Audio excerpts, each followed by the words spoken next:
Assalamualaikum warahmatullahi wabarakatuh.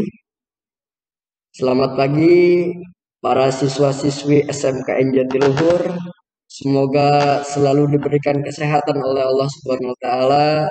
Semoga diberikan panjang umur juga oleh Allah Subhanahu wa taala. Amin. Maka pada hari ini kita akan membahas pelajaran PPKN dengan narasumber atau materi Hakikat Negara Kesatuan Republik Indonesia. Maka pada materi ini akan dibawakan oleh Bapak Yayan Sugeng. Oke, terima kasih kepada Pak Ilham yang sudah bersedia menemani saya di dalam pembahasan materi pendidikan kewarganegaraan. Dulu kan Pak Ilham ini pernah SMA apa SMK Pak Ilham? MA Pak?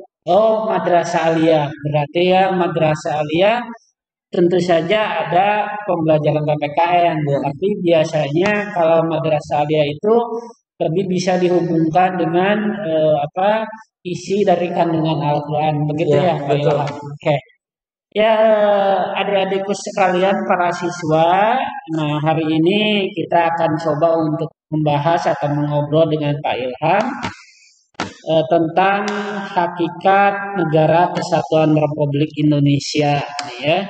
Nah, di konsep negara kesatuan atau misalkan bahasa kerennya yaitu unitaris, unity dan sebagainya. Ini punya pengertian bahwa kekuasaan itu hanya berpusat pada satu lembaga atau satu tangan saja seperti itu, ya. Dan istilahnya tidak ada kekuasaan lain yang lebih berkuasa, ya. Tidak ada istilahnya negara di dalam negara dan sebagainya. Nah, kalau kita boleh lihat ya, negara kesatuan juga disebut sebagai negara unitaris atau unity, yaitu negara tunggal satu negara. Nah, biasanya negara kesatuan ini berpusat pada satu kekuasaan. Hakikat negara kesatuan ini yang sesungguhnya adalah kedaulatan tidak terbagi-bagi lagi. Contoh mungkin ya, kalau kita mengenal di negara barat itu ada negara federal, ya, negara yang di dalamnya juga ada negara, ya. Nah, untuk di Indonesia itu negara kesatuan. Jadi tidak ada negara di dalam negara. Contoh misalnya gini, Pak Ilham nih. Kalau di Amerika itu kan bentuknya negara federal. Nah, itu di dalam sebuah negara itu ada negara lain, negara lagi.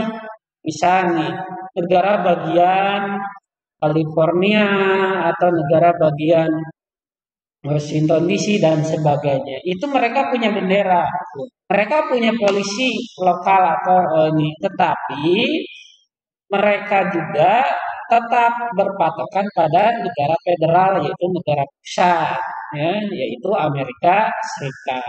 Dan biasanya kalau di negara federal itu atau sebuah negara yang ada negara bagian itu, kalau di Amerika itu ada istilahnya bukan presiden, tapi gubernur seperti itu. Nah, beda dengan di Indonesia sebagai penganut negara kesatuan. Istilah negara kesatuan ya, sudah sangat sering didengar sebab nama negara kita adalah Negara Kesatuan Republik Indonesia atau kita kenal dengan yang istilahnya NKRI. Saya Ilham, ya. NKRI itu mungkin Pak Ilham tahu negara NKRI. NKRI Negara Kesatuan Republik Indonesia, harga mati gitu kan, seperti itu. Nah, terus juga kalau menurut salah satu ahli yang bernama C.F. Strong, dalam bukunya History of Modern Political Konstitusi tahun 1963, dia itu menyebutkan bahwa bentuk negara di mana wewenangnya ini legislatif tertinggi dipusatkan. Jadi kalau menurut Armstrong ini, negara kesatuan itu kekuasaan yang dipusatkan itu di legislatif. Kenapa? Karena legislatif ini merupakan suara dari perwakilan rakyat. Misalkan